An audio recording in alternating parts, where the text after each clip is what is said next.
آج اس کے لوگ ہمارے سے زیادہ خوشحال ہیں، پوری دنیا میں ان کی ہم سے زیادہ عزت ہے، اور عالمی سطح کے اوپر وہ زبردست طریقے سے مل کر کام کرتے ہیں، اور ادھر ہم کہاں رہ گئے؟ ہمارے ملک میں کوئی سرمایہ کاری کرنے کے لیے تیار نہیں، اسی نفرت کی وجہ سے۔ اب یہ نفرت کشمیریوں کے خلاف پھیلائی جا رہی ہے، اور اس قسم کے ٹاؤٹس ان کو استعمال کیا جا رہا ہے کشمیریوں کے خلاف نفرت پھیلانے کے لیے۔ مولانا فضل الرحمان صاحب نے جو آفر دی، اب وہ یہ کہتے ہیں کہ میں نے عوامی ایکشن کمیٹی کے خط کا ویڈیو میں جواب دیا ہے، میں نے حکومت کو بھی آگاہ کیا ہے، میں عوامی ایکشن کمیٹی کے اس اقدام کا خیر مقدم کرتا ہوں کہ انہوں نے مظفر آباد کی جو کال تھی ان کی احتجاج کی، وہ مارچ انہوں نے مؤخر کر دیا ہے۔ ریاست کی طرف سے تقریروں کی بنیاد پر ایکشن لیا جانا کیسے درست رد عمل ہے؟ یعنی وہ تقریر کر رہے ہیں، آپ جا کے ان کو مارنا شروع کر دیتے ہیں، گولیاں آپ ان کے اوپر اٹیک کر دیتے ہیں۔ کل تک ہم مقبوضہ کشمیر میں انسانی حقوق کی باتیں کرتے تھے، آج ہم کیا کر رہے ہیں؟ خواجہ آصف نے جو باتیں کی ہیں وہ رد عمل بطور وزیر دفاع نہیں کرنی چاہیے تھی۔ آپ نے لڑائی خواجہ آصف اور صلح اسحاق ڈار کے حوالے کر رکھی ہے۔ عالمی امن سے حکومت نیک نامی کما رہی ہے تو پاکستان نیک نامی گوا رہی ہے پاکستان کے اندر، یعنی جو باہر آپ کو تھوڑی بہت عزت مل رہی ہے پاکستان کے اندر آپ اس کا بیڑا غرق کرتے چلے جا رہے ہیں۔ پاکستانی تو خوش ہے ہی نہیں ویسے بھی۔ خواجہ آصف جیسے بیانات اشتعال کو بڑھائیں گے، اپوزیشن کو مجبور نہ کریں۔ ہم نے 4 سدہ میں احتجاج کیا، پھر انہوں نے کہا جی ہم فوج، اسٹیبلشمنٹ اور تمام اداروں کا احترام کرتے ہیں۔ یہ جملہ بہت ضروری ہے ہمیشہ بولنا پاکستان میں۔ اب جب بھی کبھی کوئی سیاستدان تقریر کرے گا اس کو یہ کہنا پڑے گا کہ ہم فوج اور اداروں کا احترام کرتے ہیں۔ یہ بالکل ایک طرح کی بلاسفیمی ہے۔ جیسے جب بھی کوئی مولوی یا کوئی بندہ بات کرتا ہے سب سے پہلے وہ یقین دلاتا ہے کہ اس کا ختم نبوت پہ ایمان ہے، تاکہ یہ نہ ہو جائے کہ اس کے اوپر کوئی غیر مسلم ہونے کا فتویٰ لگا کے اسے قتل کر دے۔ اسی طرح پاکستان میں اب ہر سیاستدان کو اپنی تقریر میں ایک مرتبہ فوج، اسٹیبلشمنٹ اور اداروں کا احترام، یہ اس کو ایک مرتبہ کم سے کم کرنا پڑتا ہے۔ انہوں نے کہا جی اگر فوج سیاست کرے گی تو ہم بھی سیاست میں جواب دیں گے، ہم گونگے نہیں ہیں اور گونگے شیطان ہم نہیں بنیں گے، ہم خاموش نہیں رہیں گے، ہم بات کریں گے۔ ادارے ٹیکس کے پیسے لے کر اس کا سیاسی استعمال کریں گے تو پھر اس ایوان میں ہم جواب دیں گے۔ شہباز شریف ہمیں بتائیں نا کہ جب ہم کنٹینر پہ ہوتے تھے تو کیا وہ آرمی چیف اور فوج کا نام نہیں لیتے تھے، نواز شریف نہیں لیتے تھے، محکمہ زراعت نہیں کہتے تھے؟ پھر جناب ایاز صادق کو بھی یاد دلایا گیا کہ آپ نے تو کہا تھا آرمی چیف کی ٹانگیں کانپ رہی تھی، وہ ڈرا ہوا تھا، اس نے ابھی نندن کو چھوڑ دیا ڈر کے مارے اور انڈین آدمی کو واپس بھجوایا، ان کی ٹانگیں کانپ رہی تھی۔ تو آج نا یہ سارے محب وطن بنے ہوئے اور فوج کے سکے بنے ہوئے ہیں۔ کل تک جب ان کے خلاف فوجی جرنیل سازشیں کر رہے تھے تو یہ فوج کو برا بھلا کہہ رہے تھے اور یہ کہہ رہے تھے ان کا سیاسی کردار نہیں ہونا چاہیے۔ آج یہ ببانگے دوہل ہر جگہ پہ کھڑے ہو کر کہتے ہیں جی فوج کا سیاسی کردار بہت اچھا ہے کیونکہ آج ہم ان کی گودی میں بیٹھے ہوئے ہیں۔ تو یہ تو منافقت ہے جو یہ لوگ کر رہے ہیں، اور اس منافقت کے ساتھ پاکستان کیسے چلے گا؟ سوال ہی نہیں پیدا ہوتا، اس طرح ملک نہیں چلا کرتے۔ ناظرین، بلاول نے بھی بیتی گنگا میں ہاتھ دھو لیے، لیکن اصل جو تقریر کی تھی وہ تو کی تھی اچکزئی صاحب نے کل، جہاں انہوں نے ٹکا کر تنقید کی تھی، اور انہوں نے بھی آج ایاز صادق کو واپس جواب بھی دیا ہے۔ بلاول نے بھی وہی خواجہ آصف والی بات کی کہ یہ مشکلات پیدا کر رہا ہے شہباز شریف کے لیے اور اس قسم کے بیانات کشمیریوں کے بارے میں نہیں دینے چاہیے، اور بیانات دینے کے باوجود یہ شخص ابھی تک کابینہ کا حصہ ہے۔ تو خواجہ آصف صاحب بھی اپنے بیان پہ ڈٹ گئے، جی بالکل ٹھیک ہے وہ کشمیری نہیں، ان کی شناخت کے اوپر ہی اٹیک کر دیا۔ تو جو اوورسیز کشمیریوں کا ریئیکشن ہے نا، ان کو صرف پتہ چل جائے کہ وہ ان کے بارے میں کیا سوچ رہے ہیں تو ان کی طبیعت صاف کر دیں۔ ان کو آئیڈیا ہی نہیں ہے کہ انہوں نے نون لیگ کے ساتھ کتنی بڑی زیادتی کی ہے اور کشمیریوں کے دل میں کتنی نفرت بو دی ہے۔ اس کا نتیجہ آپ دیکھیں گے، ملٹری اسٹیبلشمنٹ بھی دیکھے گی اور پی ایم ایل این بھی دیکھے گی۔ ناظرین، اچکزئی صاحب نے جو بار بار غداری کے بیانات دیے جاتے ہیں، فتوے جاری کیے جاتے ہیں، اس کے اوپر انہوں نے ایک سٹیٹمنٹ دیا۔ انہوں نے کہا جی وردی کی آڑ میں عوام کو لوٹنے اور آئین کی پامالی سے آپ باز آ جائیں، ورنہ فوج کی بچی کچی عزت بھی خاک میں مل جائے گی۔ بخشو ماما جیسے مکروہ لٹیروں اور نوکریاں بیچنے والوں کا ساتھ دینا بند کریں، کیونکہ یہ کرپٹ لوگ آپ کے جرائم کے راز خود فاش کر رہے ہیں۔ ملک کو گائے سمجھنا بند کریں، پاکستان کو مال غنیمت سمجھ کر اس کا دودھ دھونا چھوڑ دیں، ورنہ عوام کا بڑھتا ہوا غصہ پارلیمنٹ کی بالادستی اور قوموں کے حقوق چھین کر دم لے گا۔ جرنیلوں سے لے کر اشرافیہ تک سب کے کابل اور دیگر ممالک میں تذکرے یعنی وہ شناختی کارڈ وغیرہ بنے ہوئے ہیں، لہذا ہمارے خلاف سازشیں بند کی جائیں ورنہ سب کو بے نقاب کر دیا جائے گا۔ محمود خان اچکزئی نے کہا، وجہ یہ ہے کہ محمود خان اچکزئی کو کہتے ہیں کہ آپ کے افغانستان کے ساتھ تعلقات، بھائی ادھر کسی کے یو اے ای کے ساتھ تعلقات ہیں، کسی کے کسی ملک کے ساتھ تعلقات ہیں، کسی کے ٹرمپ کے ساتھ تعلقات ہیں، کسی کے سعودیہ کے ساتھ تعلقات ہیں، کسی نے وہاں کا اقامہ لیا ہوا ہے، کسی نے وہاں پہ جزیرہ لیا ہوا ہے، کسی کے بچے وہاں سیٹل ہوئے ہوئے ہیں۔ پاکستان کے ساتھ تو وفاداری دکھائی نہیں دیتی۔ بہت مشکل ہے. تو ناظرین فضل الرحمان صاحب نے بلاول نے تھوڑا سا ٹف ٹائم دیا, لیکن محمود اچکزئی صاحب جو ہیں وہ گزشتہ 2 دنوں سے حکومت کو کافی ٹف ٹائم دے رہے ہیں, اور شہباز شریف صاحب کی جو آفر ہے اس کو سنجیدہ لینے کی ضرورت ہے. پاکستان تحریک انصاف کو باقاعدہ ایک پریس کانفرنس کرنی چاہیے اور ہر فلور پہ کھڑے ہو کر اس کے لیے آواز اٹھانی چاہیے. امتیاز صاحب ہے پنجاب اسمبلی میں, انہوں نے میرے خیال میں قرارداد بھی جمع کروا دی ہے کہ کیونکہ وزیر اعظم نے یہ آفر کی تو ہم یہ چاہتے ہیں کہ آئیے 2018 اور 2024 دونوں انتخابات کا آڈٹ کروا لیں اور ایک غیر جانبدار اور شفاف انکوائری کروائی جائے کمیشن بنا کے, تاکہ پتہ چلے کہ 2024 میں کس طریقے سے پاکستانیوں کا مینڈیٹ لوٹا گیا اور 2018 میں کیا ہوا تھا.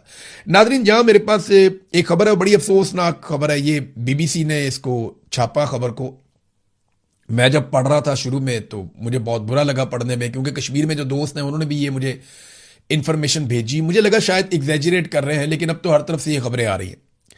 کشمیر کے اندر جو ادویات اور کھانے پینے کا سامان داخل ہو رہا ہے نا, اسے پولیس رستے میں روک لیتی ہے. گاڑی روک کر پولیس نے کہا خوراک اور ادویات ضائع کر دو. پاکستان کے زیر انتظام کشمیر میں اشیاء کی قلت سے لوگ بہت پریشان ہوتے چلے جا رہے ہیں, یہ بی بی سی نے رپورٹ کیا.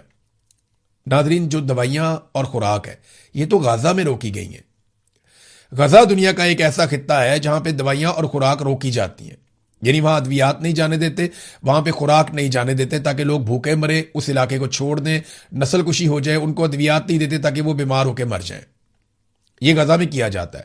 پھر امدادی سامان لے کر لوگ کشتیوں کے ذریعے بھی جانے کی کوشش کرتے ہیں, اقوام متحدہ اور دیگر ادارے بھی کوشش کرتے ہیں, لیکن اسرائیل بڑا ظلم کرتا ہے. وہاں پہ غزہ کے اندر وہ ادویات اور خوراک نہیں جانے دیتا, بلکہ پینے کے پانی کے بھی بڑے سیریس مسائل وہاں پہ پیدا کر دیے گئے. آج کشمیر میں ہم نے وہ دیکھا اور ہم نے بی بی سی کی اس خبر کو پڑھا. آج سے چند مہینے پہلے تک ہم یہ کبھی سوچ بھی نہیں سکتے تھے, ہم اس بات کا تصور بھی نہیں کر سکتے تھے کہ کبھی آزاد کشمیر میں جانے والی خوراک اور ادویات سڑک کے اوپر پولیس جو پاکستان سے گئی ہوئی ہے وہ ضائع کروا دے گی. کہ جناب آپ نے آزاد کشمیر میں خوراک داخل نہیں کرنی, کھانے پینے کی چیزیں نہیں لے کر آنی, اور جناب آپ نے آزاد کشمیر میں مریضوں کے لیے, کمزوروں کے لیے, بیماروں کے لیے ادویات نہیں لے کر آنی. یہ ایک انسانی بحران پیدا کر رہے ہیں اور یہ بڑے خوفناک جرائم ہیں. ان جرائم کا جواب تو کسی کو دینا پڑے گا. تو جتنی پولیٹیکل پارٹیز ہیں وہ ہوش کے ناخن لیں. کل فضل الرحمان صاحب نے بھی یہی بات بتائی تھی, اچکزئی صاحب نے بھی یہی بات بتائی تھی, باقی لوگ بھی یہ کہہ رہے ہیں کہ پولیس اور لا انفورسمنٹ یا فورسز کے لوگ وہ دوائیوں کو اور خوراک کو نہیں جانے دے رہے آزاد کشمیر میں, جو انتہائی افسوسناک چیز ہے. اور یہ نفرت جو آپ بڑھاتے جا رہے ہیں, آپ کو کیا لگتا ہے جس گھر کا آدمی مر جائے گا یا بیمار ہو جائے گا یا تکلیف اٹھائے گا, وہ پورا کنبہ کل آپ سے پیار کرے گا؟ وہ اسی شکوے کے ساتھ آگے بڑھیں گے اور آپ کے پاس ازالہ کرنے کے لیے کچھ بھی نہیں ہوگا. آپ پاکستانیوں کا ابھی تک ازالہ نہیں کر پائے جو پاکستانیوں کی آپ نے حالت کر دی ہے. ناظرین بلوچستان کی جو بلوچ یکجہتی کمیٹی ہے انہوں نے کال دی احتجاج کی. مارنگ بلوچ کی عمر قید کے خلاف اب دنیا بھر میں آوازیں اٹھنا شروع ہو گئی ہیں. جو ہیومن رائٹس ایکٹیوسٹ ہیں وہ دنیا بھر میں آوازیں اٹھا رہے ہیں. عالمی تنظیموں کے لوگ مارنگ بلوچ کے حق میں آواز اٹھا رہے ہیں. مارنگ بلوچ کے حق میں عالمی میڈیا لکھنا شروع ہو گیا ہے. یہ ایک بین الاقوامی خبر بن گئی ہے کہ ایک ایسی نہتی لڑکی جو اپنے لوگوں کے لیے انصاف مانگتی ہے, جو جبری گمشدگیوں کے خلاف آواز اٹھاتی ہے, جو مسخ شدہ لاشوں کے خلاف آواز اٹھاتی ہے, ایک ایسی لڑکی جو یہ کہتی ہے کہ آئین اور قانون کے مطابق اس صوبے کو اور اس ملک کو ڈیل کیا جائے, ایک ایسی لڑکی جو اپنے نوجوانوں کے لیے, اپنے بچوں کے لیے تعلیم اور روزگار کا حق مانگتی ہے.